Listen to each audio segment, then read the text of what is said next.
Ryan Seacrest here. When you have a busy schedule, it's important to maximize your downtime. One of the best ways to do that is by going to ChumbaCasino.com. Chumba Casino has all your favorite social casino games like spin slots, bingo, and solitaire that you can play for free for a chance to redeem some serious prizes. So hop on to ChumbaCasino.com now and live the Chumba life. Sponsored by Chumba Casino. No purchase necessary. VGW Group. Void where prohibited by law. 21 plus. Terms and conditions apply.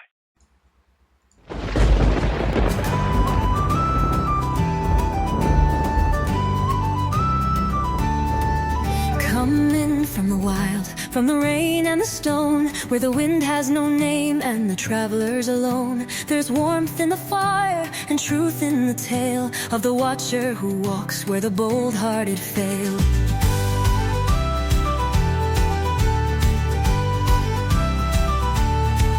He carries no sword, yet the darkness gives way to the lantern he lifts at the end of the day. He stands on the watchtower, still and unswayed, where the lost find a path through the fog and the fray. Pilma Gray, oh steward of lands, you carry the light in your weather-worn hands. A tale at the hearth, a guide through the night. You open the gate between the wrong and the right. Well, welcome back, fellow sojourners. Before we ascend into the final 6 constellations of God's sky clock, we must take a moment, a sacred pause, if you will, to understand why these signs matter, because these aren't just stars. They're not just stories in the sky. They are messages embedded in light, etched by the hand of the Creator himself. Pilgrim's Great Chronicles, Robert Clark, your host. And remember Genesis 1:14, and God said, "Let there be lights in the firmament of the heaven to divide the day from the night, and let them be for signs and for seasons and for days and years." So these 12 signs are not just arbitrary. The number 12 resounds across biblical record, right? 12 tribes, 12 apostles, 12 loaves on the table of showbread, 12 gates of the New Jerusalem. Seems like 12 is the number of divine government and heavenly order. I know there's other 12s, but I don't want to be redundant here. You get the idea. And just as the 12 tribes were camped around the tabernacle in the wilderness, see, there's another example, with banners, another one, and that many believe these banners match the constellations. So it's interesting. It seems to declare the order of his covenant. So each constellation reflects a tribe. Each tribe reflects a spiritual characteristic. Each characteristic reflects an aspect of our Messiah. So in Numbers 2, we see that the tribes are arranged by compass directions around the tabernacle. Each tribal banner is believed by some scholars, including ancient Jewish commentary and Josephus and myself, because I think this as well. I could be persuaded otherwise, but I think a good case could be made that these all seem to correspond to one of the zodiac signs. Judah to the east bore the lion, Leo. Ephraim to the west bore the bull, Taurus. Dan to the north, the serpent or eagle or Scorpio. We explained that in part 2. Possibly Scorpio or Aquila. Reuben to the south, the man, Aquarius. And these match what Ezekiel and John both saw around the throne: a lion, an ox, a man, an eagle, the 4 cardinal points. And again, it's not astrology, it's astrotheology, the divine story written in the stars, like E.W. Bullinger has said, and some others. Corrupted by fallen watchers, but reclaimable by those who seek the author of the heavens, God himself. Right? All written day 4 in the sky before any of this stuff happens. So each of the 12 major constellations also have their 3 accompanying constellations known as decans, if you recall. And I'm just doing a brief summary of this so that we're back on track before I go into the final 6. From the Greek, deca, 10, possibly again tied to the 10-day periods or divisions of sky, tracking in ancient systems. Remember, there's 3 of them, each 10 days, which makes a 30-day month. And then we remember that the decans are the supporting players in the celestial drama, subplots that flesh out the story of the main sign. For example, the sign of Virgo, the deckhands include Coma, the desired child, Centaurus, the dual-natured one, and Boots, the coming shepherd king. So the gospel story is already there, seen before Christ ever walked the earth, at least as a man. We know he did in pre-incarnate form and was Melchizedek and so on. I did that in previous videos. In ancient Egyptian and Mesopotamian star maps, deckhands were used to track time at night, long before mechanical clocks. And in Enoch, 1 Enoch 72:82, it mentions how the heavenly luminaries rise in fixed gates, and how each leader star guides the time and seasons, a likely reference to these divisions, or maybe something more. Michael Heiser, I saw a recent video where he was talking about how Stitchens incorrectly labels Nibiru as a planet when really it just means gate or traveling or so on and so forth. And perhaps that's what Nibiru is, because they did mark it annually in the sky, not every 3,600 years or 1,000 years, whatever Stitchen said. It was yearly, annually, that they recognized it. And there may be a reason why it's not a... If it was a gate, we know that the Lord is restraining the lawless activity of many of these rebellious angels, perhaps shutting down their ability to travel through these gates, and maybe working with fellow humans. They're attempting through technology to be able to get that access back in a more convenient manner. I think they still can. It's just incredibly challenging and requires human permission, since we own the birthright to this planet, and only through our own permissions willingly acquiesce that to beings that steal it and offer us other things for it. So the deckhands then really aren't just filler. They're the guardians of the narrative flow, preserving the prophetic thread and revealing more detail about the coming king, the enemy's war, and the fate of the remnant.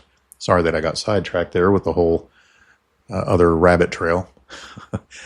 I feel like L.A. Marzulli, I digress. And so the movement of the sun through these and their passages through the deckhands and so on, again, the sky is not a frozen picture. It is a moving parable.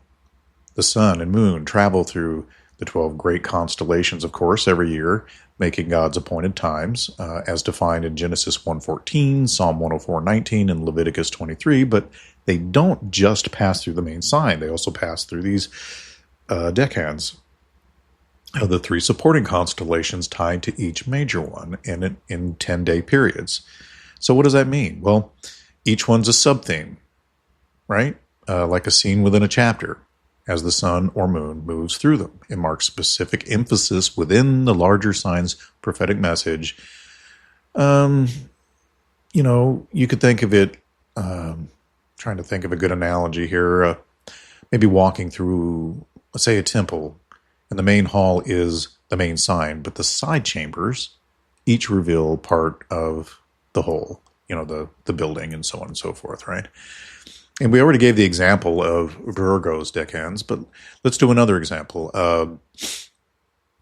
Because we know that in Virgo, we discussed it when the moon passes through its 3 deckhands during the fall months, especially near Yom Teruah or Tabernacles. It highlights themes of the Messiah's arrival, dual nature, and return to rule. In 3 BC, some researchers, including Ernest Martin, argue that the moon was under the feet of Virgo, in the deckhand Coma, with the sun clothing Virgo, exactly matching Revelation 12:1. And this astronomical alignment only happens very rarely, and some believe it marks the birth of Christ, or at least the sign of his coming, like a billboard. Remember last week we mentioned the Magi, because they responded and knew about and honored God by seeing the billboard, they were led supernaturally by a moving star to that specific location of the manger. And when I say the manger, I really mean to say the manger. I don't know if you've ever heard that particular podcast or message. Now I can't remember who did it, but it discusses not just a manger, but the manger. It's a great thing. Look it up.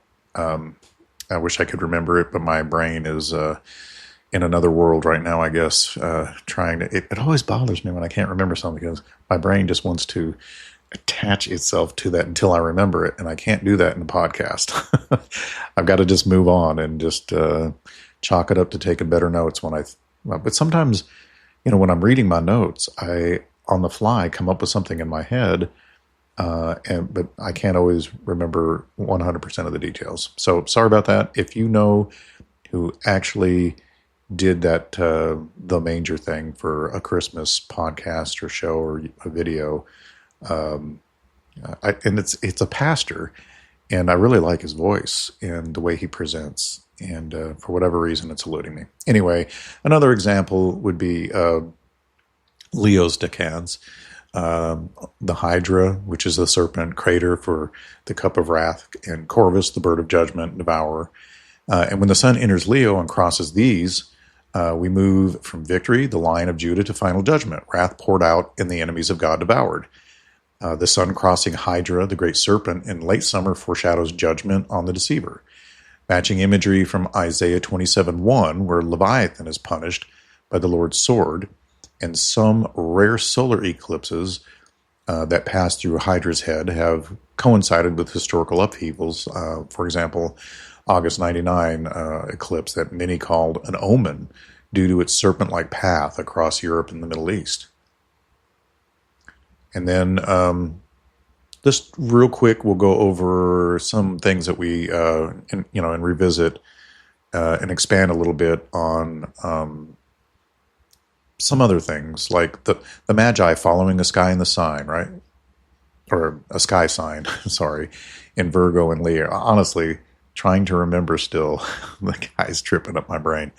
And then we have Josephus and the Pillars of Seth that were there to possibly retain pre-flood astronomy. The zodiac of Dendera in Egypt, depicting a lion, virgin, and serpent, possibly remnants of an earlier understanding of the gospel and the stars. And then we have solstice and equinox alignments at temples like Karnak or Göbekli Tepe, which tracks celestial events predating Babylon. Heck, we got nearby where I live, we have something called the Old Stone Fort. That it's just a mound, one of these Indian mounds that I think are burial sites for when they came across their fellow brethren that had drowned in the flood. They just pushed the dirt up over them, because there's no way humans pushed up that much dirt in that little time to be able to cover things like that. There's just no way. And so then we also have Enoch's Book of the Heavenly Luminaries, the Temple of Hathor and Dendera. We've got that one with Virgo as the starting point, which is very interesting. Okay, so I just had to pause my recording for a second because my wife was returning from visiting with her mom, and I just asked her, and of course she knew the answer. It is Carl Gallup's. So now maybe I can focus a little better on what I'm doing here. And so we were at Temple of Hathor in Dendera, and it contains a circular zodiac that places Virgo as the starting point, just like we are, because it tells the story, unlike the regular zodiac. So it suggests even the Egyptians recognized the woman with child motif as central, not the regular zodiac that we all follow as entertainment today, or some use it as divination. Then we have Dead Sea Scroll fragments like 318. It shows ancient Jews tracking celestial events tied to priestly service rotations, implying the sky determined temple operations. And the Nazca lines in Peru, particularly the monkey spiral and straight line alignments, match certain star movements, raising questions of pre-Columbian sky clock knowledge preserved in strange ways. And the Nebraska sky disk, this thing around Germany, 1600 BC, contains golden symbols for the Pleiades, the sun and moon, and horizon markers, and it's widely considered one of the earliest known sky maps, showing an intentional reckoning of seasons and signs, not for harvest, but possibly for ritual timing. And ancient Hebrew traditions, as noted in some midrashic commentaries, say that Abraham could read the stars and that Isaac was shown the calendar of heaven on Moriah, a possible reference to decanic movements or angelic gatekeeping over the times.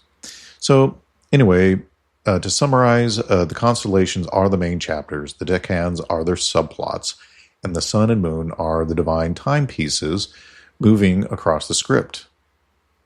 Kind of, but not completely, like a big hand and little hand. And every once in a while, the author sends a celestial punctuation mark, an eclipse, a conjunction, or a rare transit, and the page turns. And it all echoes the same message. The king is coming, the serpent will be judged, and the remnant will be sealed. So why does this even matter still in this day and age? Because God hasn't stopped speaking to the heavens, but modern man, like Babel before him, has traded divine order for scientific arrogance. Right? We have completely despiritualized everything. Everything has a natural explanation. If we can't figure it out with our five senses, well, then it's just myth or story or absurd or ridiculous, right? So telescopes have replaced discernment. Astrology has mocked prophecy, but the stars remain fixed, faithfully declaring his glory. You know, Psalm 19:1, I keep saying it. I'm pretty sure that's also the verse that's on the German guy involved with NASA's stuff. Gosh, now I can't remember his name either. Anyway, but you know who I'm. Those of you who are not heliocentric and subscribe to a true Earth or biblical cosmology or flat Earth know what I'm talking about. Anyway, none of this is about fortune telling. It's about truth telling, and the heavens tell us where we are in the story of redemption. And if we relearn how to read the sky, maybe we can find ourselves no longer lost in time, right? So now that we've reoriented ourselves to the purpose of the stars with this little brief summary, the flow of the luminaries and the God-ordained movement through each prophetic symbol, we can now complete the circle with the final 6 signs of the Mazzaroth, starting with Pisces. I've entitled that one, The Remnant and Waiting. Isaiah 40:31. They that wait upon the Lord shall renew their strength. So after the heavens pour forth the waters of truth, and what we ended on, Aquarius or deception, because it could be either one, because I think the dawning of the age of Aquarius is not a good thing, if that makes sense to you. It'll be a deceptive outpouring, but combined with truth also, if you get what I mean. So the next figure to rise in the Mazzaroth is Pisces, the 2 fish. And they are not swimming together. They are bound, but facing opposite directions, tethered by a band that stretches between worlds. This is not the Pisces of your horoscope. Not that you would care, but because I don't follow the horoscope. I never have. First time I ever encountered it, I thought it was a big crock of dung. I mean, everything is so vague that it could literally apply to you in any given, season of your life, depending on when you read it, And so this would be the double remnant suspended in time, caught between what was and what's to come. A picture of those who believe but are not yet delivered, and those who live in the already but not yet of the kingdom. Pisces is the sign of the church in exile, the faithful remnant, and the bride in waiting. Kind of like us. The tribe of Simeon is associated with this because it's a tribe marked by both wrath and redemption, violent beginnings, and eventual absorption into Judah, right?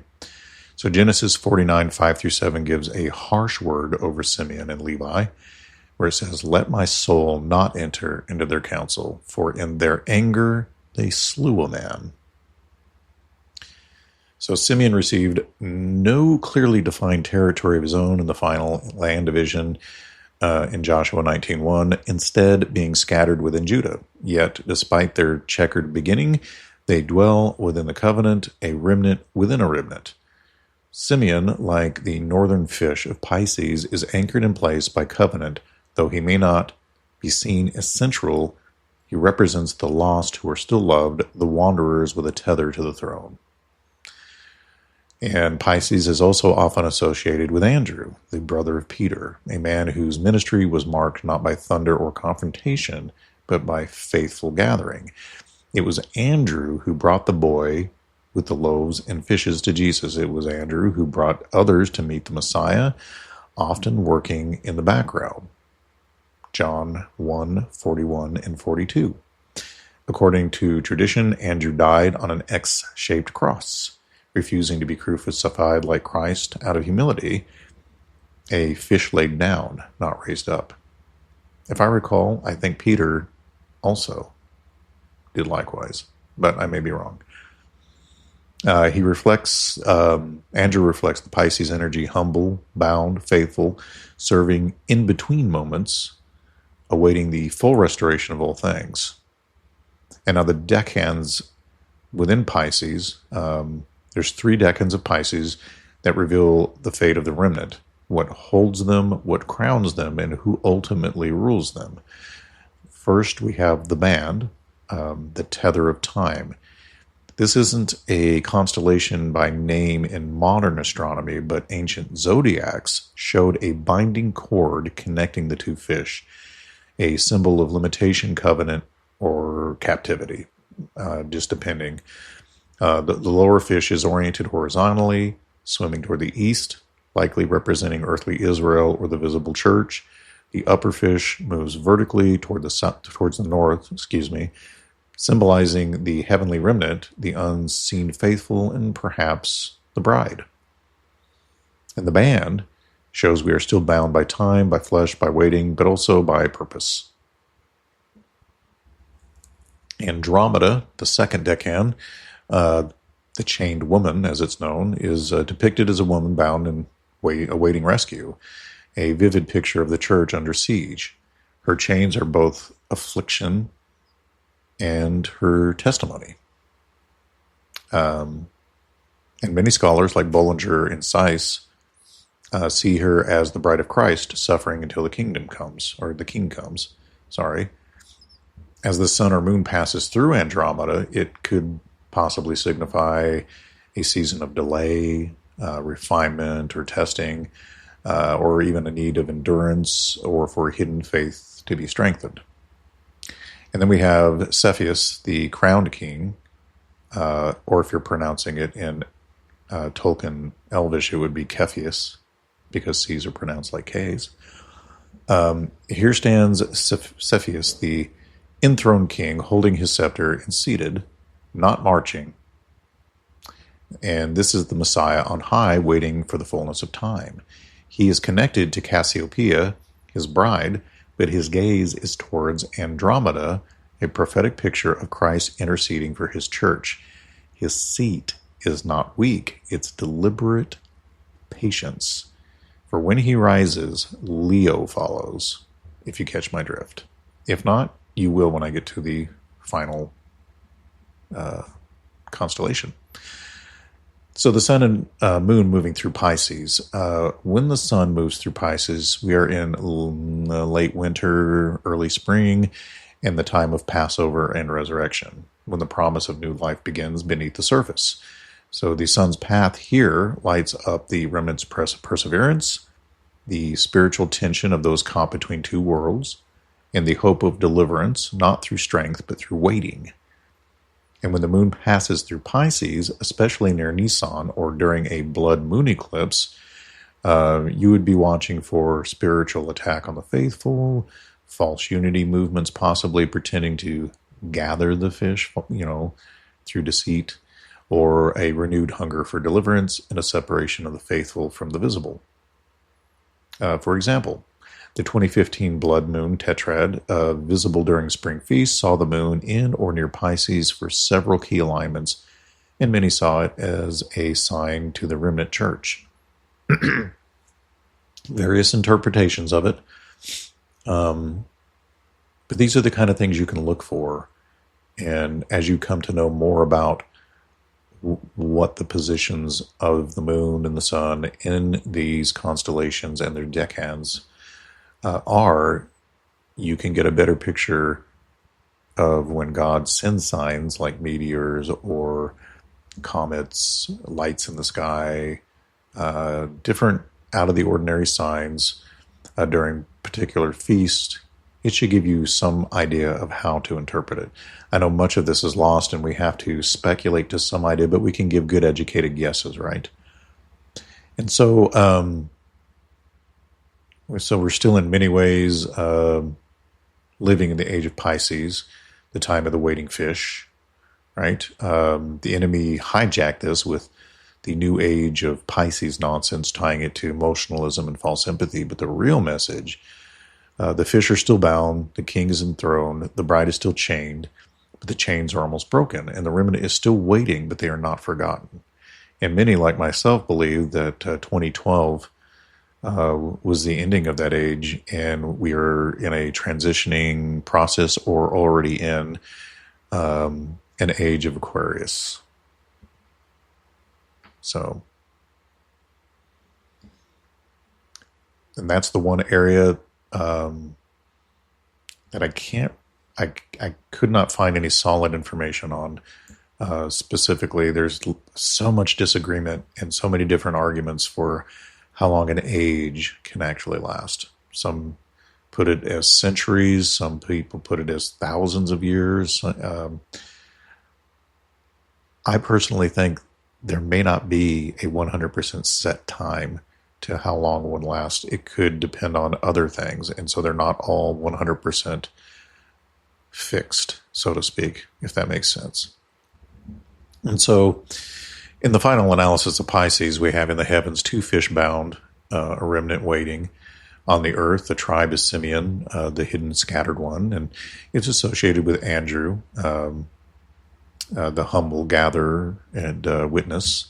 And Pisces reminds us, right? Not all who are faithful will be seen, and not all who are bound are defeated, and not all chains are made to last.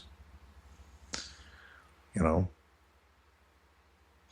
And as I was doing this, I got to thinking, well, why this particular order?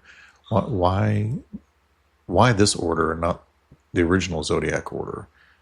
And I immediately thought of Job 38:32. Can you bring forth the Mazzaroth in its season? So before I go into Aries, I just want to take a step back for a second and answer a simple but vital question. Why this order that came across my mind as I was writing my notes. And as you may have noticed, we didn't begin with Aries, the first sign of the zodiac in modern horoscopes. We started with Virgo, the Virgin, which, like I said earlier, even the Egyptians recognized. And we're continuing clockwise from there. And it's not arbitrary. I believe a biblical case can be made for that. This is not the order of astrology. Rather, it is the order of God's sky clock. And so the order we're using is Virgo to Leo. We are walking through the constellations in redemptive sequence, often called the Mazzaroth order, beginning with Virgo and ending with Leo. This was the order preserved by early Hebrew astronomy, as echoed in Sefer Yetzirah, the Book of Enoch, and Josephus. Also the Dendera zodiac, like we mentioned earlier, in Egypt, where Virgo appears at the beginning and Leo at the end. And then the books I mentioned, E.W. Bullinger and Joseph Seiss, who argued this order, reflects God's plan of redemption, not man's horoscope manipulation. So why Virgo first? Well, because Genesis 3:15 comes before the cross, before the war, before the return. And the story doesn't start with power or judgment. It starts with a promise, right? A woman will bear a seed. And I don't need to read Genesis 3:15 again. I've repeated it many times, and you're aware of the seed war. And that's why Virgo is the beginning. And it ends with Leo, the Lion of Judah, the conquering king, returning to reclaim what is his. So if we were to do the order, just so in case you haven't been kind of following along and you're just taking in other information, the Mazzaroth order that we're following in this is 1, Virgo, the seed promised; 2, Libra, the price must be paid; 3, Scorpio, the serpent strikes; 4, Sagittarius, the archer answers; 5, Capricorn, the sacrifice descends; 6, Aquarius, the waters are poured out, and that was the end of part 1, if you recall. Then we did an explanation on it as a part 2. It was like 2 hours long, so you could understand the mechanics of it, the why of it, and things of that nature that we did in part 2. And then as we've been going along, it's going to be 7 Pisces, which we've already discussed. The remnant awaits. And then Aries, the lamb rises. Taurus, the judge charges. Gemini, the twin natures reunite. 11 will be Cancer, the shelter is secured. And of course, 12, the king returns, right? So the order isn't just chronological, it's cosmic theology, or a heavenly gospel etched in fire across the dome of the firmament. It moves from conception to coronation, from the promise in the womb to the lion who roars from Zion. I wish I had a little roar special effect, but I don't. Sorry.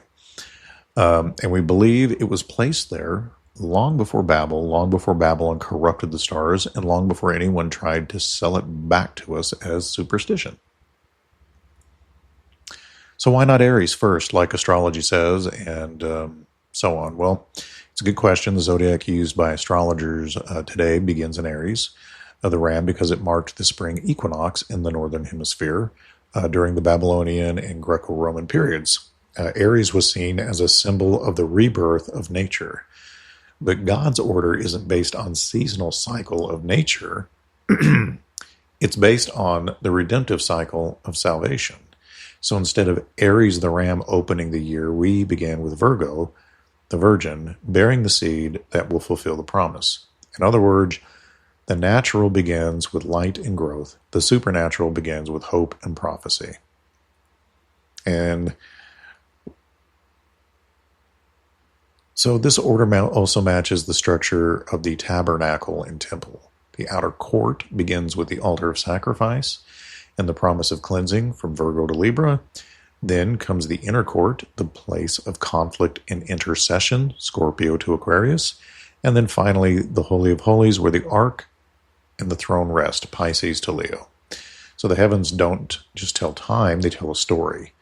And the order matters because the author arranged the stars not to predict horoscopes, but to reveal his son. So essentially, man's calendar may shift, but the sky clock never lies, right? And another thing we need to address, something that confuses a lot of people. If we're saying Virgo starts the year and Leo ends it, then why does modern astronomy or even the calendar not reflect that? Well, because men changed the calendar, but the sky never stopped ticking. So let's quickly unpack that, okay?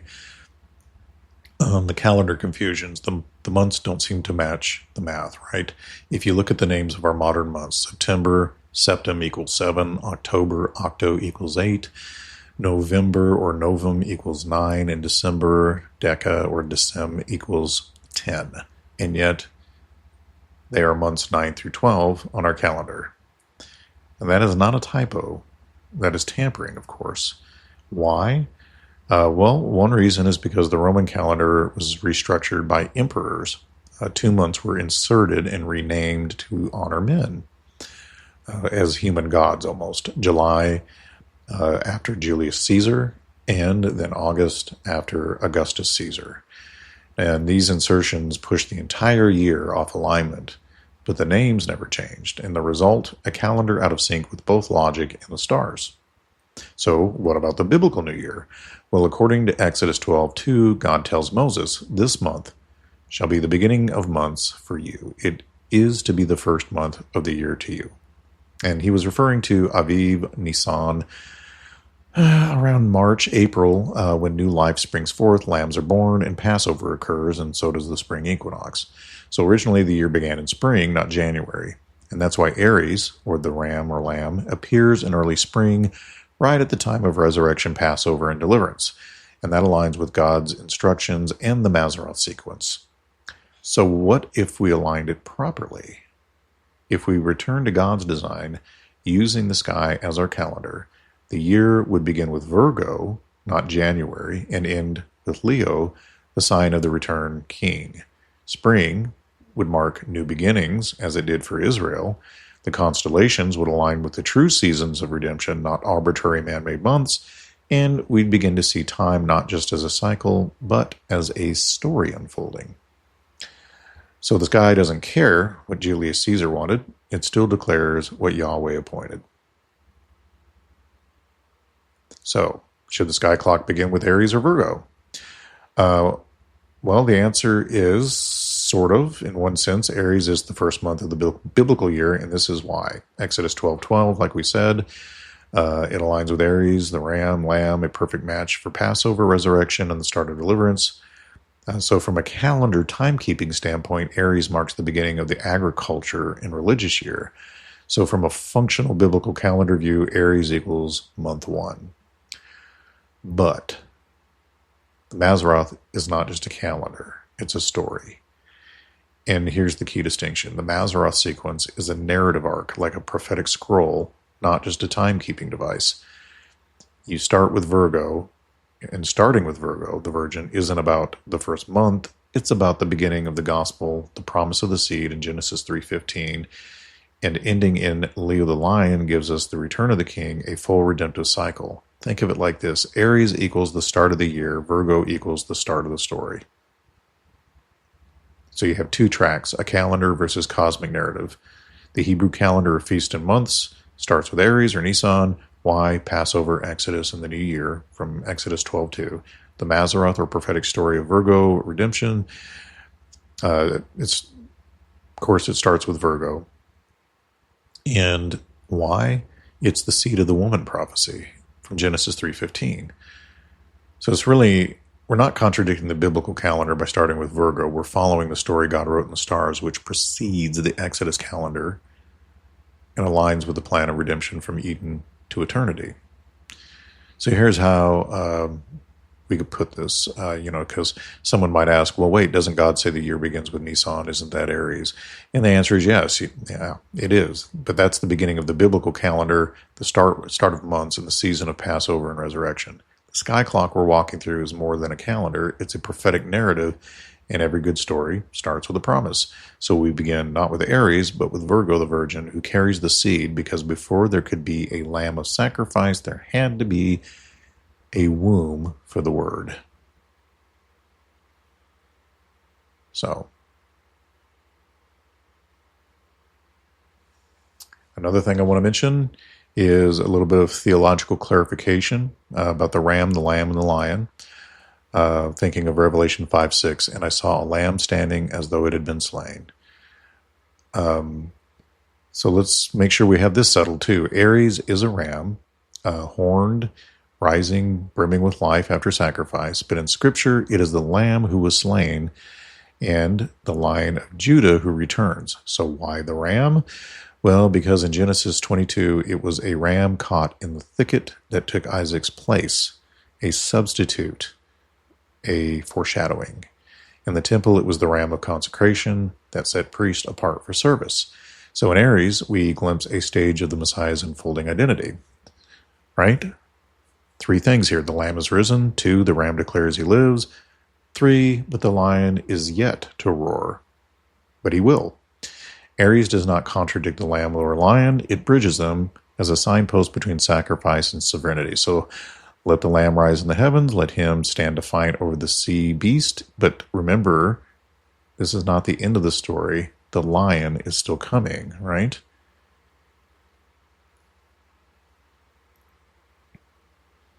So, and another thing we should probably clarify is, I think of Proverbs 25:2. It is the glory of God to conceal a matter and the glory of kings to search it out. And not every constellation connection that we're presenting here is, lockstep chapter and verse scripture. Many of these interpretations are drawn from ancient sky traditions, symbolic language and historical correlations, and they require a measure of faithful speculation, like I said earlier, mostly because much of this information has been lost over time. We don't have some of the Babylonian school information that Daniel may have had access to. Maybe somebody does, but they don't share it with the general public. And so much of this we have to investigate and piece together as best we can and make educated guesses.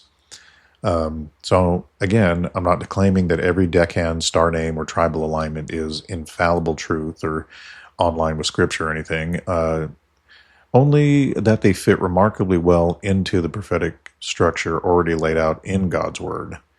So my aim is not to rewrite scripture, but to recover what the enemy has obscured and let the heavens testify, right? We have lots of different books in the Bible that mention, as a source material for some of this, like Job 38, 31 through 33, where God names the constellations, Pleiades, Orion, mentions the Mazzaroth directly. And the whole book deals with cosmic justice and divine knowledge versus human ignorance. And then Genesis 1:14 that we've mentioned, where the sun and moon and stars are created for signs and for seasons and for days and years. And then we have Genesis 15, where Abraham is shown the stars as a covenant sign. Everybody by now is familiar with Psalms 19, 1 through 4, about the heavens declaring the glory of God. Day to day they pour forth speech, right? And then Psalm 104:19, where he appointed the moon for seasons.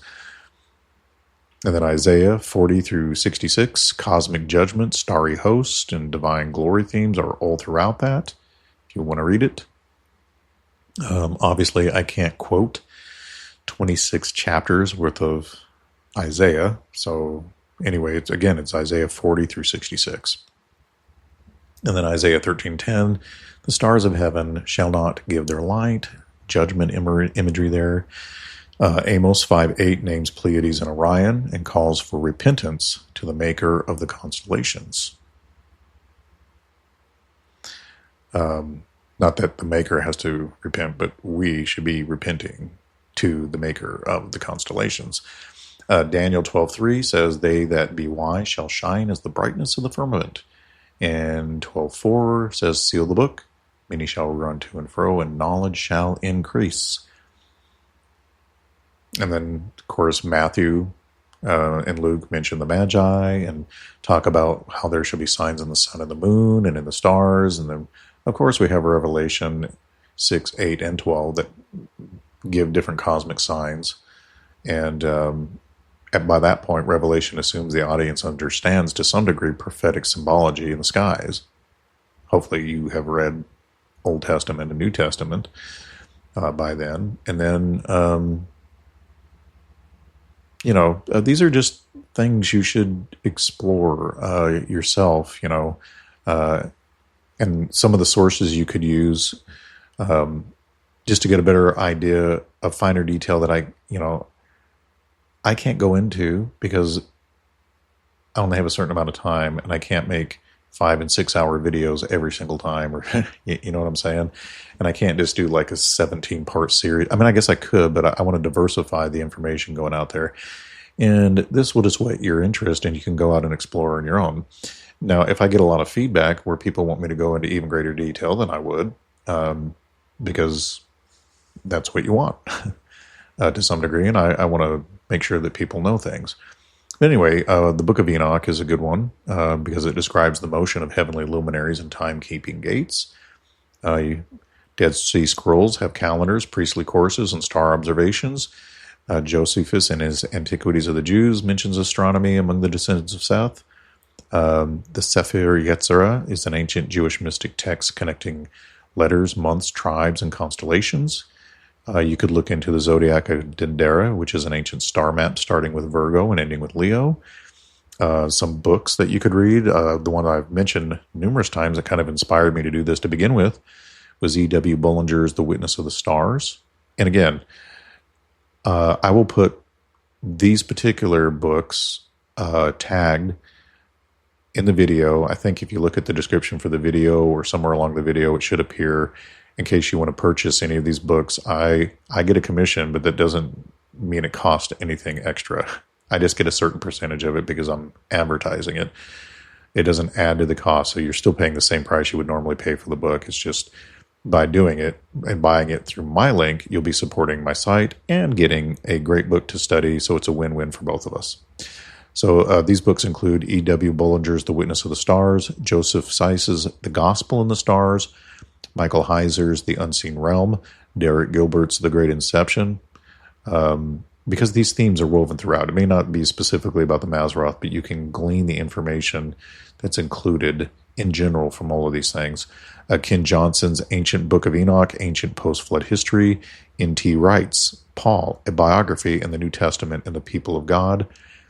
And some other tools you could use, get a sky guide or stellarium for celestial alignments and star tracking. Get an app. You can look up Hebrew star name glossaries that translate names like Antares or Spica, these different things. You can look into the Midrash Rabbah and the Talmudic texts for tribe symbol associations and early Jewish thought. Keep in mind, the Bible is always your foundation and filter for everything. So if anything disagrees with it, just consider it interesting information, but know that your Bible is the bottom line for truth. So the constellations may not be quoted in all of those in chapter and verse, but they echo the word for those with eyes to see and ears to hear it. The Bible, stars, and spirit are all telling the same story. Also, I want to mention, because you may have noticed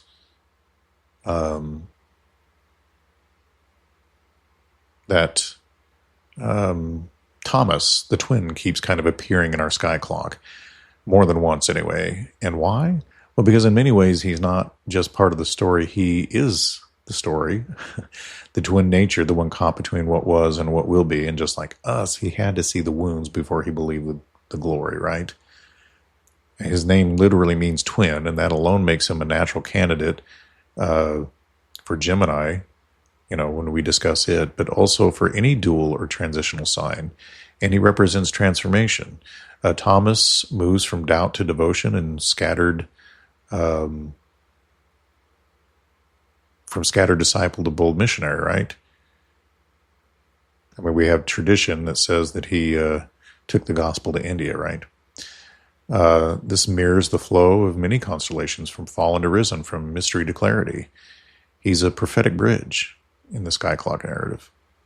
In Pisces, we see waiting and division, and Thomas fits as one who struggled in the space between. In Aries, we see the Lamb rise. Thomas is the first to touch the resurrected body. In Gemini, we see duality resolved, and Thomas becomes whole when he proclaims, "My Lord and my God." So Thomas is not just the twin, he's the mirror. He reflects the struggle in us all between belief and doubt, flesh and spirit, earth and heavenly. So that being said, let's move on to Cancer, the shelter and gathering. It says in Psalm 91:4, "He shall cover you with his feathers, and under his wings you shall take refuge." So after the union of the twins in Gemini, a strange calm settles over the heavens. Not the calm of emptiness, but of safety. The sign that follows isn't warlike or royal, it's protective. And that is Cancer, often depicted today as a crab, but anciently as a fortified enclosure, a sheepfold, or a resting place for the redeemed. It's not a sign of passivity, it is a sign of security. It's a signal that the gathering is happening and the fold is being sealed. It is the home prepared before the king's return. So the tribe associated, Cancer, is frequently associated with Issachar, a tribe described not by its strength in war, but by its wisdom and timing. They were wise watchers. In 1 Chronicles 12:32, Issachar's sons are said to be men who understand the times and knew what Israel ought to do. Issachar camped close to Judah and served as discerners, counselors, and calendar watchers, which kind of fits with Cancer just right. as a stationary stronghold or a place of watchfulness and a signal to gather. And you're going to find some overlapping, of course, with some of this stuff. Just as we have some overlapping in the decans, because of how the constellations stretch out over certain portions of the sky. Some of them stretch out into multiple constellations. They kind of overlap. Issachar doesn't move fast, but he knows when to move. Cancer is the sign of shelter. Yes, but also the gatekeeper of the season. Cancer has often been linked with Bartholomew, an apostle known or not known for dramatic actions or loud words, but for faithful presence. Church tradition says he brought the Gospels as far also as India or Armenia and was eventually flayed alive for his witness. What a horrible way to go. Right? And maybe for a time he traveled with Andrew in around India. And his life reflects quiet endurance, long obedience, and deep-rooted faith, just like the shelter Cancer represents. Bartholomew is the apostle who stays, not the one who charges. In a world of chaos, he is the unshaken shelter. Now, its 3 decans deepen the message of divine protection and gathering. Ursa Minor, as the first one, the little flock. Often known today as the little bear, its ancient Hebrew name was Ash, meaning flock, not predator. So this constellation likely represents the faithful remnant, the small preserved flock held near the North Star. It includes Polaris, the guiding star, symbolizing fixed hope in the heavens. And when the sun or moon moves through Ursa Minor, watch for strengthening of the remnant, hidden believers being drawn closer to truth, unexpected preservation amidst chaos. And then we have the second decan, Ursa Major, the Great Fold. Known in Hebrew as Eglah, or the Greater Fold, this constellation is not a bear, but an enclosure, a place of spiritual safety. It may represent Israel or the larger company of those being gathered for final redemption. Ancient zodiacs depicted it as a sheepfold, and its 7 main stars may echo the 7 churches in Revelation. So this is the shelter growing, the ark being loaded, and the fold being sealed. And then 3, Argo Novis, the ship of the redeemed. So, though now broken into sub-constellations, Argo was once a massive ship in the southern sky, a symbol of those delivered by water, pilgrims on a divine voyage, or the gathered saints returning home. It connects deeply to the story of Noah, Exodus, and even the raptured bride, crossing the waters of separation, the firmament. So the star Canopus in Argo was called the pilot, the one steering the ship. So when the moon aligns with Argo, it may portend movement of God's people, shifts in spiritual exile or return, signs of divine transition and protection in motion. So Cancer typically rises during late June into July, right at the heart of summer, a time of heat, fruitfulness, and harvest. When the sun passes through Cancer, it could signify a season of refuge, return, or preparation for judgment, times when remnant believers are sealed, warnings to enter the shelter before the storm.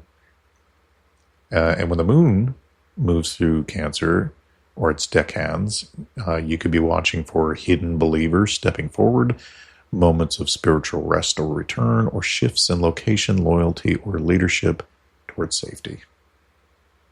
That all reeks of the rapture to me. But you do your own studying, and you may come up with something else, but that's what it sounds like to me.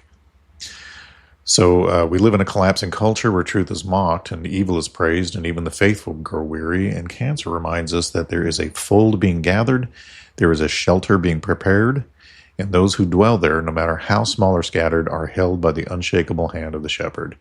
It is not the end. It is the gathering before the glory, the ark before the storm, the comfort before the roar, right? So in the heavens here, we have Cancer, the shelter and gathering. On the tribes of the earth, Issachar, the wise watcher. And then the Apostle Bartholomew, the steady witness, right?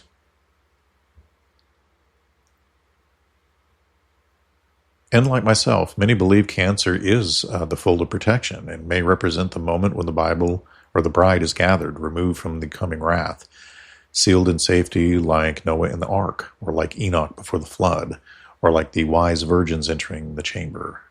It's the rapture written in the stars, quietly declared but unmistakably powerful, and just beyond it, what awaits? The lion.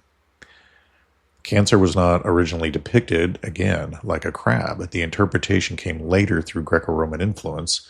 In ancient Hebrew and Mesopotamian star traditions, Cancer was a stronghold, a sheepfold, a protective enclosure, a nest or home for the gathered, and in some traditions, a manger, a holding place for new life.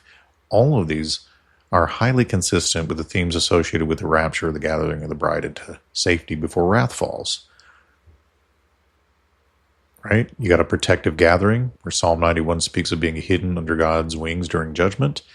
Cancer's central imagery is gathering the faithful into a protected fold, right? Possibly prefiguring the snatching away, or rapturo in Latin, or harpazo of the bride before wrath, mentioned in 1 Thessalonians 4, 16 and 17. So the fold, you've got Cancer's decans, which include Ursa Minor, the little flock, right? Luke 12:32, fear not, little flock. Ursa Major, the greater fold, or the full body of the faithful. And then Argo Navis, a great ship carrying the delivered to safety, echoing both Noah's Ark and the bride's passage across the firmament. These decans align beautifully with the idea of the faithful being gathered and removed from harm's path, like Noah before the flood, Lot before the fire, or Enoch before the judgment. I don't know why people in this day and age have such a problem with the Lord warning, blessing, and then protecting his bride from his wrath. Not from the dangers in this world, but from his specific divine wrath for 7 years. In Isaiah 26:20, we read, "Come, my people, into your rooms and shut your doors behind you. Hide for a little while until indignation runs its course." It is often seen as a rapture or protective withdrawal, which matches Cancer's symbolism perfectly. A secure chamber, a celestial shelter sealed before wrath. I mean, even the imagery of Bartholomew, right? The apostle associated with Cancer supports that. He's quiet, faithful, enduring until the end, often viewed as a picture of the hidden remnant now being brought home. And then Cancer itself, a manger or nest, reminds us that the bride will be brought into the chambers, protected as judgment unfolds, Revelation 3:10, awaiting the Lion of Judah to roar from the next sign, Leo. Cancer is the quiet moment before the lion returns. It is the gathering before the glory, the call home before the clash of kingdoms. So,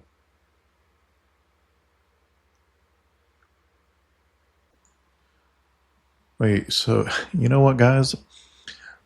I have screwed up in my notes here, and I forgot and left out before moving on. I jumped all the way to Cancer because I was reading all those notes, and what I did is jumbled my notes around, mentioning how, as you recall, Thomas appearing in a couple of different things and making these comparisons. And anyway,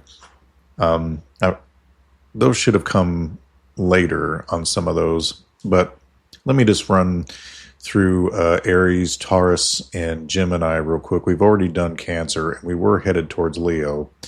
And maybe some part of me just wanted to get to the Cancer one because I really like how it kind of foreshadows the rapture. So I apologize for that. Let's get right to Aries.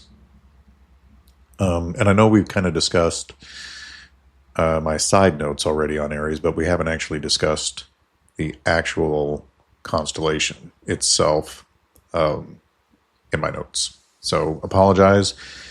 Sometimes you get your notes jumbled, and yeah. So let's get to it. We got Aries, Taurus, and Gemini to do before we get to Leo, the line. So worthy is the Lamb who was slain to receive power and wealth and wisdom and strength and honor and glory and praise. Revelation 5:12. The chains have rattled and the waters have been poured. The remnant has held its breath. Now the Lamb stands. In the sky clock, Aries does not come meekly. Though he is the Lamb, he is not silent. Though once slain, he now rises, horned, crowned, and blazing with resurrection. It's not the soft lamb of children's books. This is the Ram of God, shaking off death and leading his people from captivity. Now, where Pisces waits, Aries moves. Where others falter, he steps forward. And it is the tribe of Benjamin that is often connected to Aries, the youngest of Jacob's sons, and the tribe of fierce warriors who bore the symbol of the wolf. A strange contrast, I get it, but a fitting one. In Genesis 49:27, Jacob prophesies Benjamin is a ravenous wolf. In the morning he devours the prey. In the evening he divides the plunder. Benjamin's land included Jerusalem, the place where the lamb would be slain and where he would rise. Though the tribe had a dark past, nearly wiped out in the book of Judges, it also gave the rise to King Saul, Mordecai, and Paul the Apostle. So Benjamin was small but fierce, hidden but chosen, just like the lamb. He begins as a meek creature of sacrifice, but returns as the conquering lamb, the wolf in righteousness, coming to deliver vengeance upon the serpent seed. And it is Peter that Aries finds strong resonance with, the rock, not because of perfection, but because of transformation. Peter denied the lamb, yet was restored by him beside the fire. He was called to feed the sheep, but would also lay down his life, crucified upside down in Rome. Peter's journey mirrors Aries, wounded, forgiven, then unleashed. He is the first to rise after Pentecost, preaching boldly, healing the lame, and declaring, "There is no other name under heaven by which we must be saved." Peter was once a frightened fish, Pisces, hiding, but in Aries he becomes the ram, charging forward, bearing the gospel into enemy territory. And the deckhands of Aries, the story of Aries is told in its three deckhands: the wounded, the delivered, and the ascended. Number one, Cassiopeia, the freed and exalted woman. It is Cassiopeia is pictured as a crowned woman seated on a throne, no longer chained. Once bound, Andromeda, she is now elevated. The church, once oppressed, is now seated with Christ in heavenly places. The moon, passing through Cassiopeia, may signify a season of vindication for the faithful, the bride no longer hidden but raised up. And then we have Cetus, the sea monster. Below Aries lies Cetus, the great sea beast, chaos personified, a picture of Leviathan, the enemy of God's order. In Job 41, Leviathan is described as king over all the sons of pride. Aries rises directly above Cetus as if to declare the lamb is no longer the prey, he is the predator now.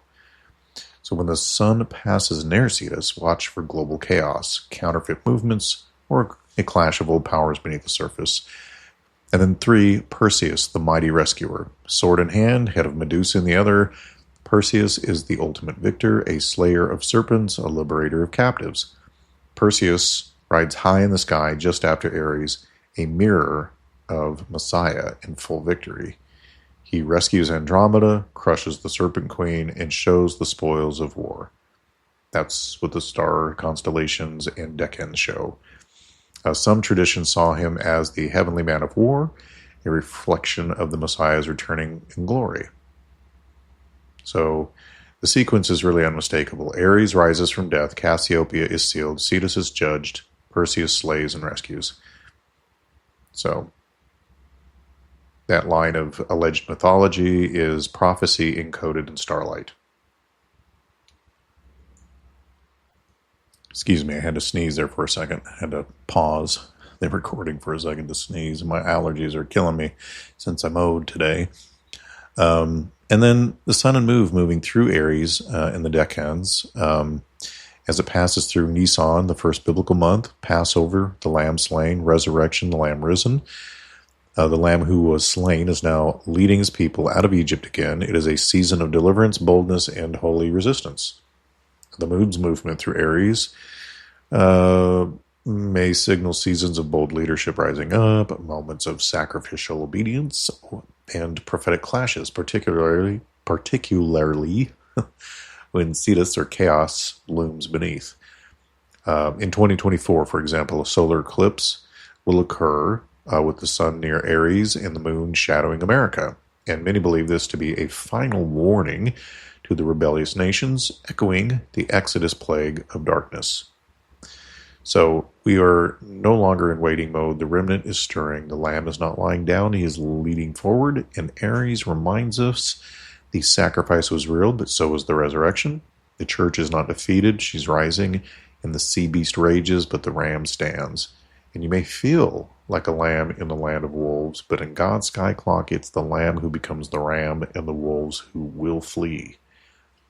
So again, in the heavens, Aries, the lamb who rises. The tribe is Benjamin, a hidden warrior tribe.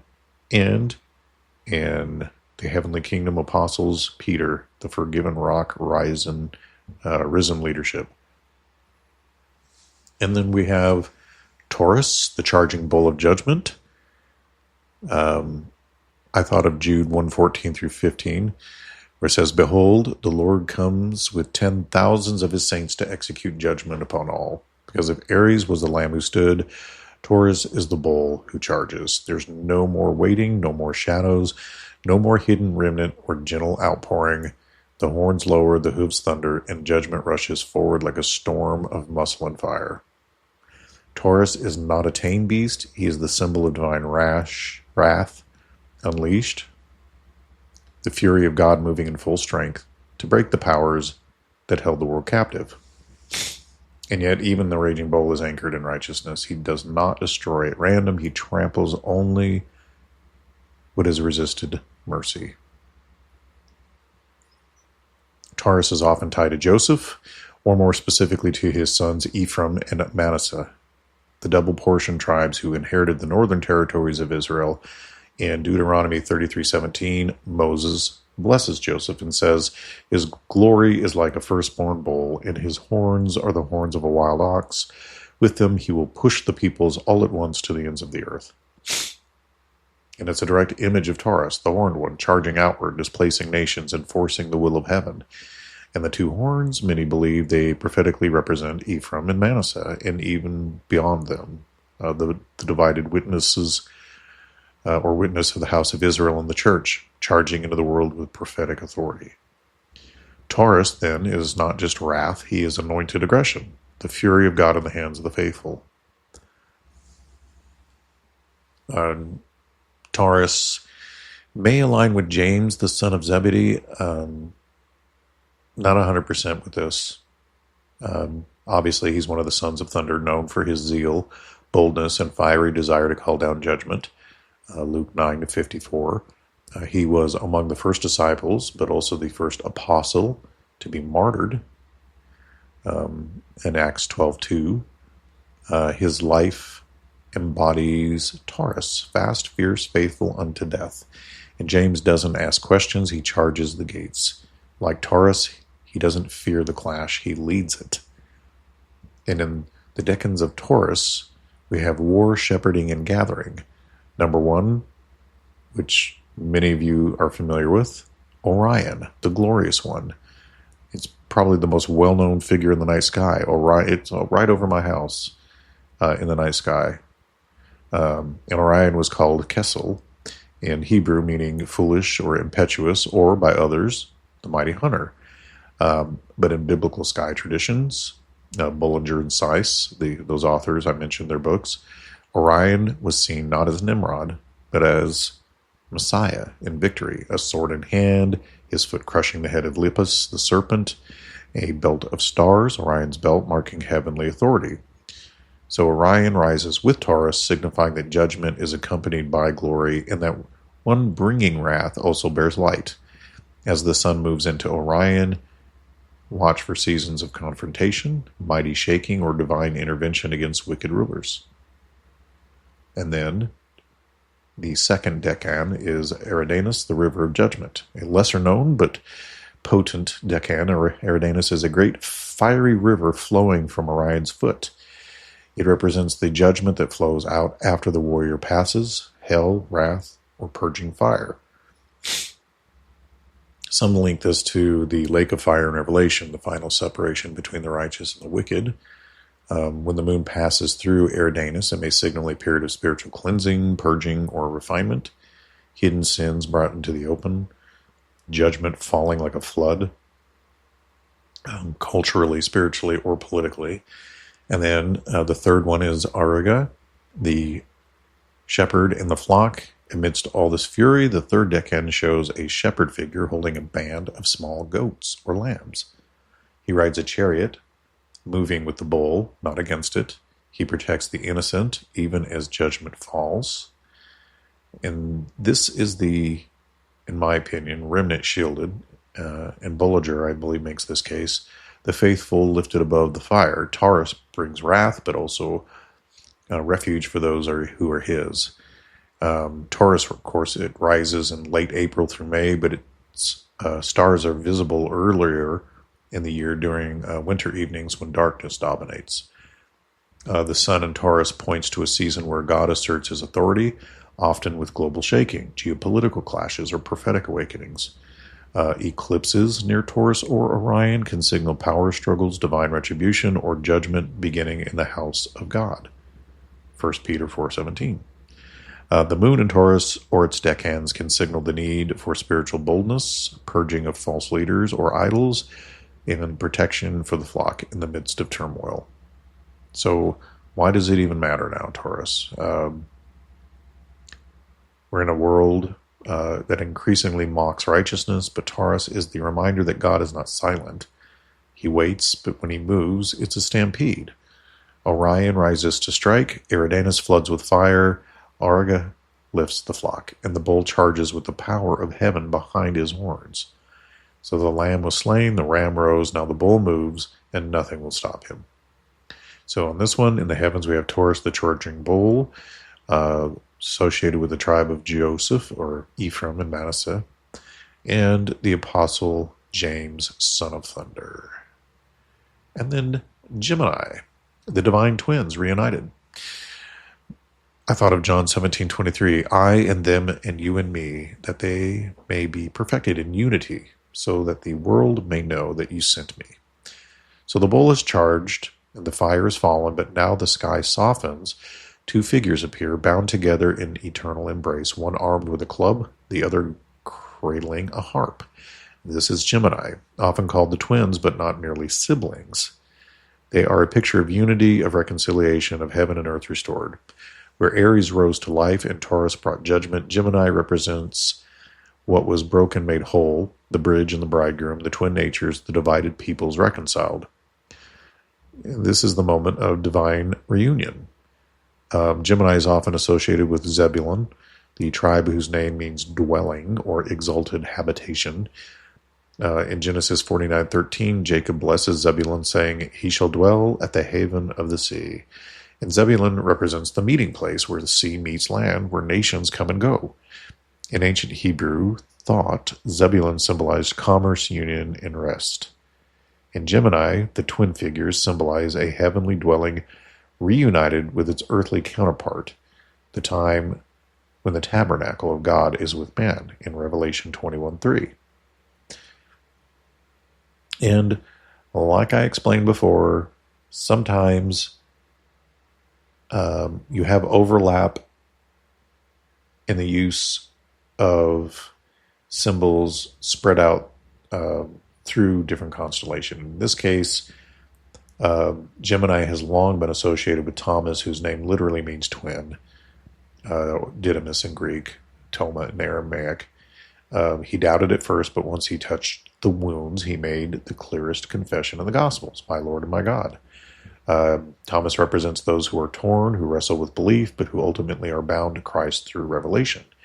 He is a living Gemini, divided within, but ultimately unified in faith. And the decans here, we have Lepus, the serpent or hair crushed. often depicted as a hare or snake being trampled by Orion's foot. Lepus is the remnant of the enemy, the final blow against the serpent underfoot. And I know many might be thinking, wait, we just heard about that one. Yes, it's because, as I explained in my notes that I jumbled, I meant for the notes to be after this, but I screwed up. However, just so you know, some of these constellations and their deckhands stretch over and into other ones. In this example, it stretches from what we just read about Taurus and into Gemini. So it's a very long serpent in the sky, stretching into two different constellations. So they kind of share one, so to speak. So often depicted as a hare or snake being trampled by Orion's foot, Lepus is the remnant of the enemy, the final blow against the serpent underfoot. It reminds us that reunion follows warfare, that peace only comes after the enemy is subdued. When the moon passes through Lepus, it may signify exposure of lies, final defeat of strongholds, and a stripping of disguises. And then we have Canis Major, the coming prince. This constellation includes the brilliant star Sirius, historically known as the Prince, and sometimes called the Dog Star. In ancient depictions, Canis Major was not a pet. It was a herald, a guardian, or a royal messenger. It may represent Messiah returning in power, not as a lamb or bull, but as a celestial prince leading a redeemed army. The moon near Sirius may point to revelations, angelic messages, or divine intervention. Canis Minor, the second witness, a smaller dog, this constellation may symbolize the companion, the faithful witness, or the earthly body of believers who mirror the prince above. Those are all things that have been written about in the past. So together, Canis Major and Minor symbolize the two witnesses, the two flocks, or heaven and earth in sync, or at least it can. They foreshadow the wedding procession, the bridegroom and his heralds coming for the bride.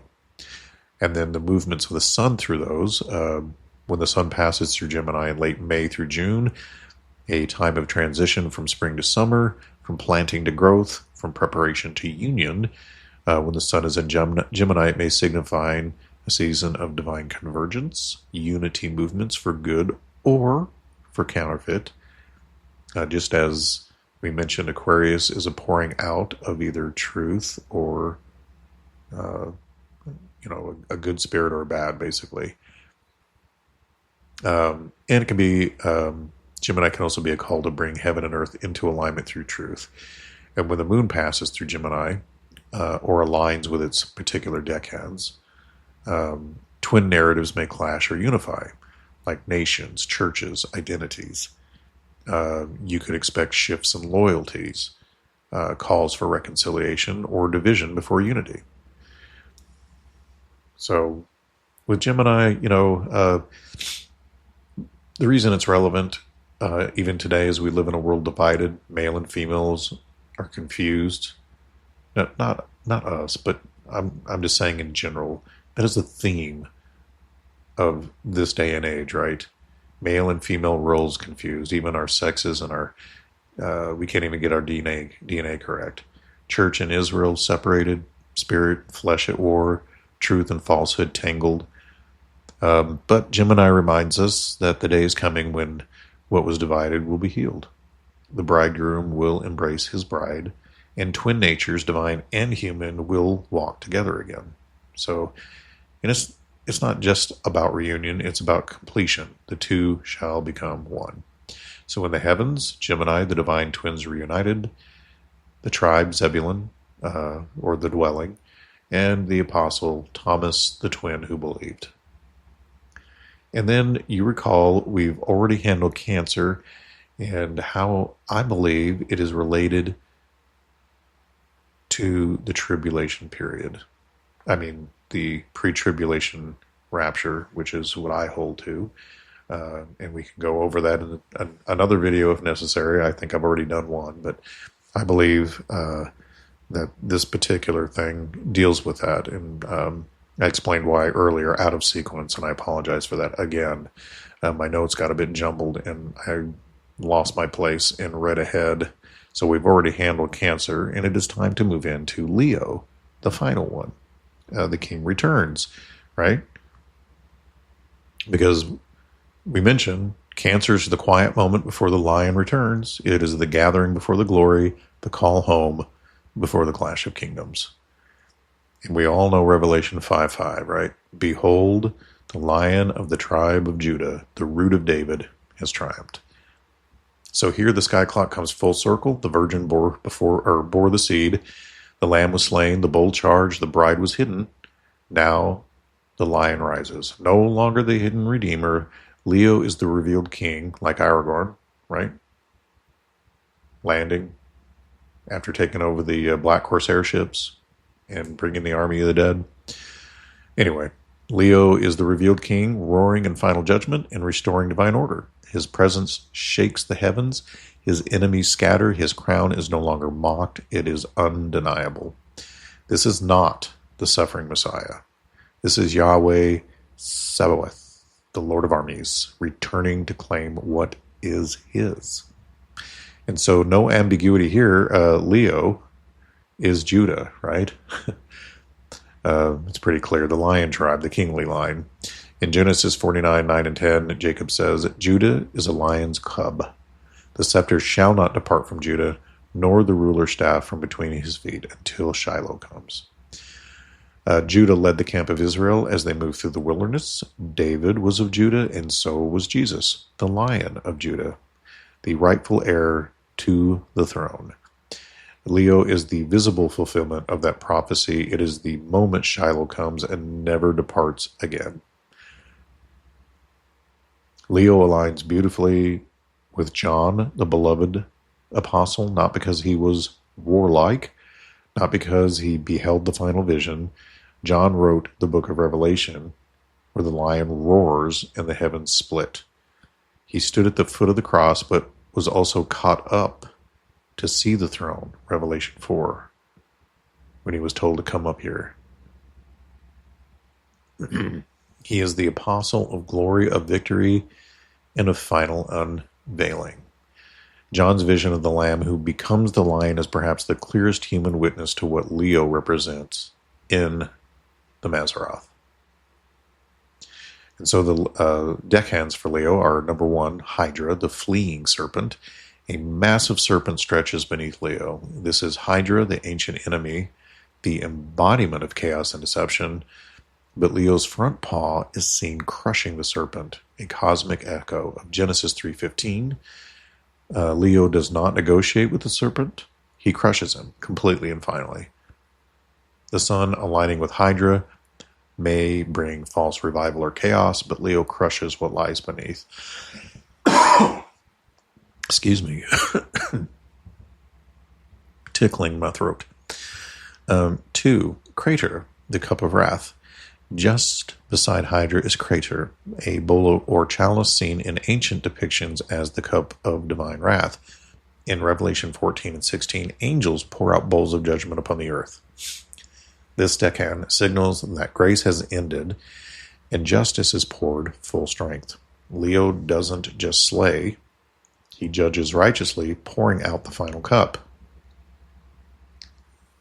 Corvus, the raven of devouring, perched on Hydra's back.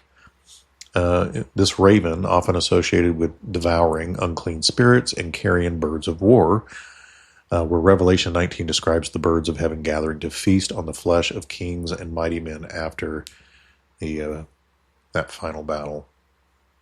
I hesitate to say Armageddon because I believe that might be a mistranslation.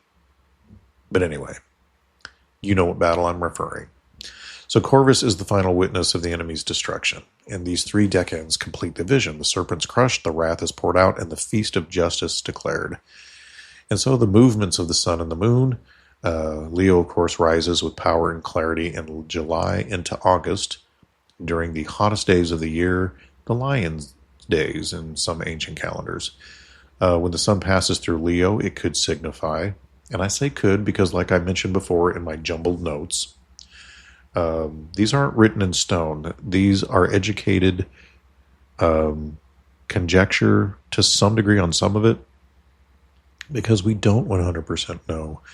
We have to base this off digging and writings, because much of this was lost over time and not kept up with. Like I mentioned earlier on in my other videos, it's kind of like the Ring of Power got lost, and we're piecing together, is this the one ring kind of a thing, if that makes sense.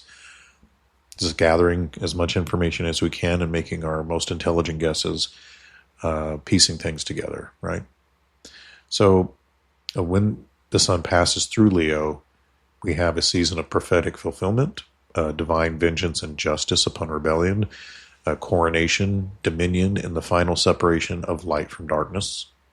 When the moon is entering Leo, it could or may indicate times of spiritual reckoning, leadership transitions, crowns given or taken, and moments when heaven's roar interrupts man's schemes. So, why might Leo matter now in this whole scheme of things? But we're not waiting for a politician. We are not looking to align with fallen stars or secret kings. We await the Lion of Judah, not just as a symbol, but as a person. And the sky has never stopped telling that story. The serpent will not win. The fold will not be forgotten. The bride will be rescued, and the lion will roar, not in secret, but in unmistakable majesty. And this is the final sign in the Mazzaroth, the end of the seed war, and the beginning of the reign of the King of Kings, right? So in the heavens on this one, Leo the lion returns. The tribe is Judah, obviously, the kingly line, and John, witness of glory. So, and again, just to remind you, before we close out with this final sign, I know a lot of people might have been thinking, because of my jumbled notes, hey, wait a minute, haven't we heard some of those deckhands before? And yes, you have, and it's not an error, it's just part of the design. Some deckhands like Hydra, Corvus, or even Orion appear to stretch across multiple constellations, and it's not a contradiction. It's the sky telling a deeper story. It's just as the enemy stalks the whole arc of redemption, Hydra slithers beneath more than one sign, always beneath, never above.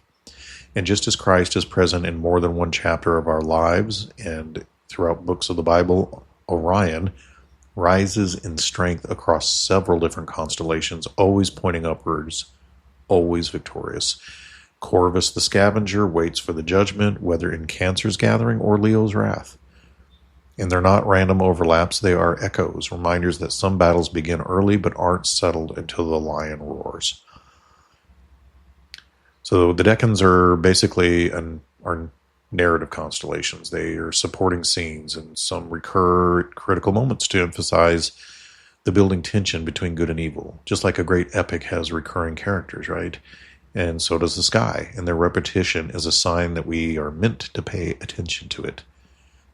So now with the lion enthroned, the serpent crushed, and the fold gathered, the final chapter has closed, but the stars still shine up there in the sky, even though I can't see them because it's cloudy and has rained off and on all day, and they are not done speaking yet. Remember always Psalm 19, 1 through 2, about the heavens declaring God's glory and pouring forth their speech night after night, revealing knowledge. 12 constellations, 12 signs written across the firmament, 12 stories that mirror the great war between the seed of the woman and the seed of the serpent. From the virgin's promise to the lion's return, right? And I'm going to close us out again with that song that we're working on for our album. This is the demo or rough draft version of it that still needs more guitar work and some other things, but I think you'll still enjoy this rough draft. From the my perspective, this is not just superstition that we're dealing with here. The horoscopes, I think, they're just misrepresentations, that are more man-focused. But it's not astrology either. it's a testimony blazing silently above us, waiting for those with eyes to see and hearts and minds to understand. The sky is not random. It is clockwork of revelation, a witness older than Babel, a warning older than empires, and a gospel older than ink. Each constellation is a chapter, each decan a footnote of war and wonder, each movement of the sun and moon a divine punctuation mark in the unfolding epic of our redemption. Stars themselves do not save, but they point to the one who does. And now the sky clock has completed its circuit, the lion roars, the war ends, the king returns, right?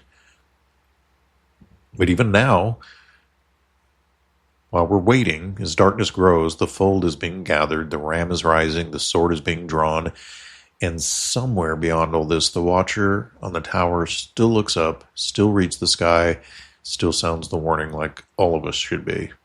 Watching and warning where we can. That doesn't mean to go out plowing everybody in the face, but when God puts it on your heart, don't ignore it, right? And he'll give you the words to say and how to say it. Because while the world sleeps beneath artificial stars and man-made time, the real clock has never stopped ticking, and the next hour may strike at any moment. So stay awake and keep your eyes on the heavens, because the next sign may not be a symbol, right? It could be him. And so, in closing, I just want to say, if this series has stirred anything in you, if the sky now feels a little more alive and filled you with wonder for God and his creation and his glory in the skies and signs, if you sense that what's above is calling us to prepare for what's ahead, then don't let the journey end here. What we're doing here is trying to have more than just a podcast. It's like a watchtower or a campfire at the edge of the veil where fellow pilgrims gather to learn. You know, we're all pilgrims on this earth having our own journey, right? And what's wrong with occasionally bumping into each other and walking that road and going to the inn or hanging out and watching at the watchtower, right? Question and remember what the world tried to bury, right? So if you want to help us keep the torch lit, here's a few simple ways you can do it. You can subscribe, share, and join the fellowship. Subscribe wherever you listen, on Spreaker, YouTube, or your favorite platform. I usually listen to things on Spotify, and we're there, or Apple. It doesn't matter. I think we might even be on iHeartRadio. You can share this series with someone who's ready to look up again, or any of our series or any of our videos. And if you're listening on, say, Spotify, leave us a 5-star review. That helps get out the word out. Doesn't cost anything, just a little bit of your time, and it spreads. And it's something you can do, even in a small way, for us, and to do your part getting the warning and messages out. You know, I know we're all busy. Maybe you don't have the time, patience, or wherewithal to do a podcast, but share the ones that you listen to and give them 5-star reviews. And you can research with us throughout this series that we have mentioned several ancient and modern books, from Enoch to Bollinger to Michael Heiser, Derek Gilbert's books. If you'd like to read and research them for yourself, I'm going to be adding tagged links to the books in the episode. When you use those links, again, a small commission goes to support Pilgrim's Great Chronicles with no extra cost to you at all. It's the same price.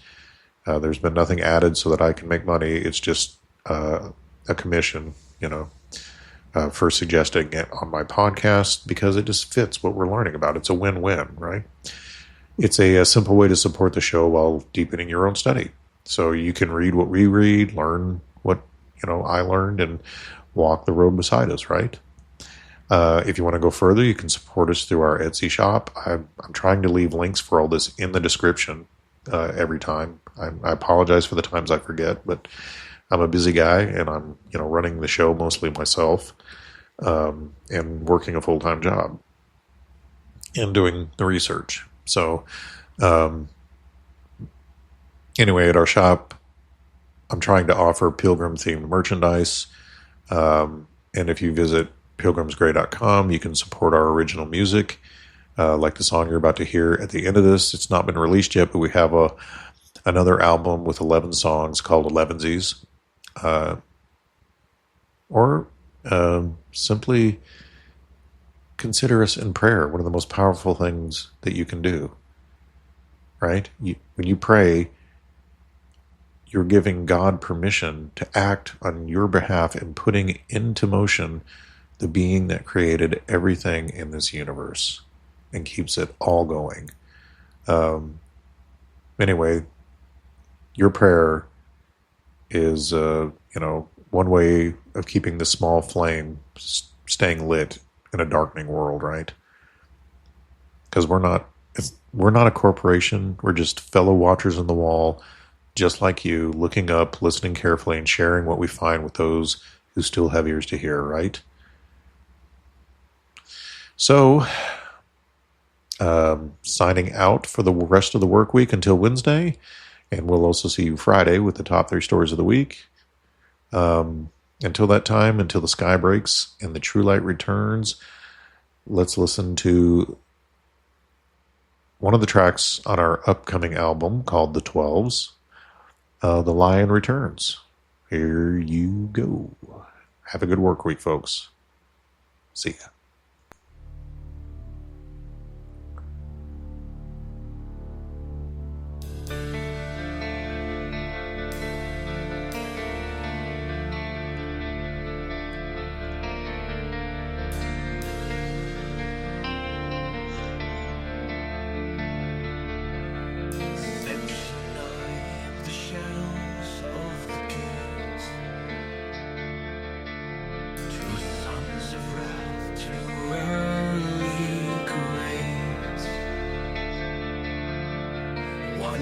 Vengeance in his breath,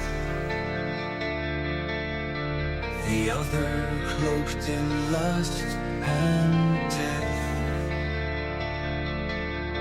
But blood cries louder than the blade, and hearts are melted when they're weighed. One became the voice of priest, the other bore the lion's feast. The altar called the censer rose,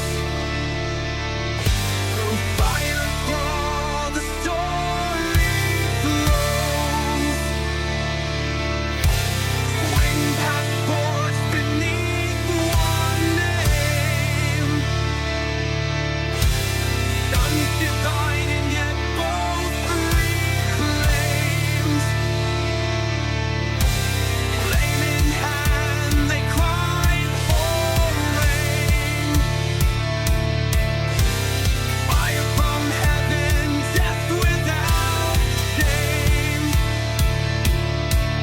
But the master whispered through the storm, not yet the time, the wine must form.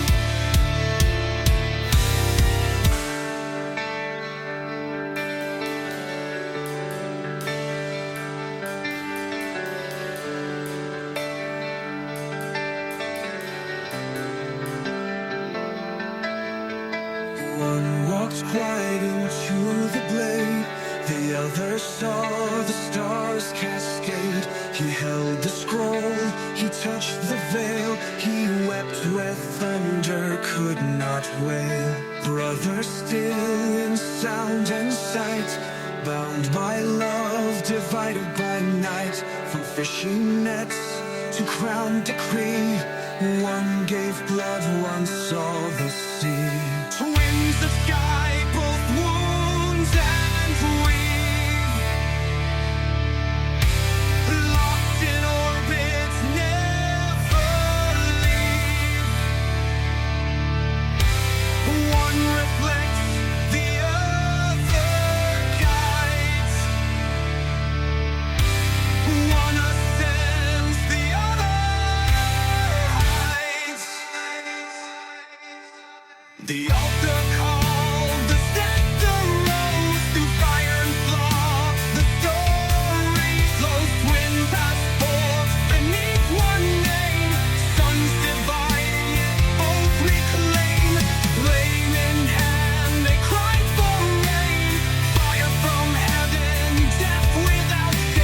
Master whispered through the storm. Not yet the time the wine must pour.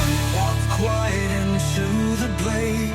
The other saw the stars cascade. He held the scroll, he touched the veil. He wept where thunder could not fail. Brother still in sound and sight, bound by love, divided by night. From fishing nets to cloud decree, one gave blood, one saw the sea. Rings of sky, both wound and weave, locked in orbit, never leave. One reflects, the other guides. One ascends, the other hides. A fold is set beyond the flame. A gate unopened, none yet named. The stars remember every scar. They mark the foe, they frame the war. Fly they split, in grace they'll rise when stars are lit. The fold is full, the twins still turn. Await the spark, the line returns.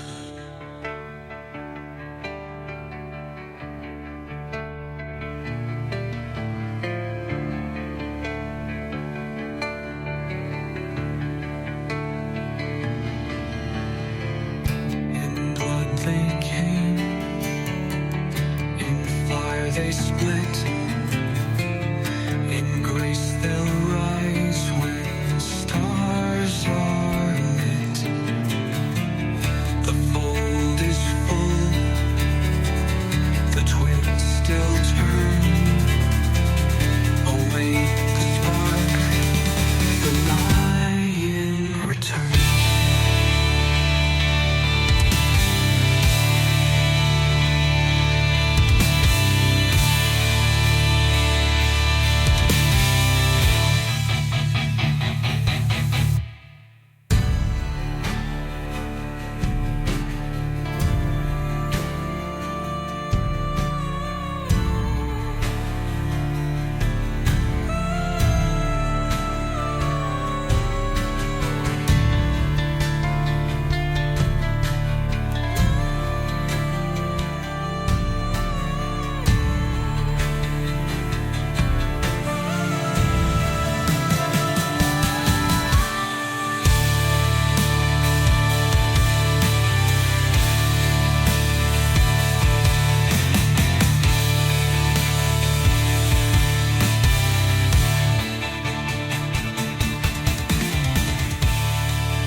It is Ryan Seacrest here. There was a recent social media trend which consisted of flying on a plane with no music, no movies, no entertainment. But a better trend would be going to chumbacasino.com. It's like having a mini social casino in your pocket. Chumba Casino has over 100 online casino-style games, all absolutely free. It's the most fun you can have online and on a plane. So grab your free welcome bonus now at chumbacasino.com. Sponsored by Chumba Casino. No purchase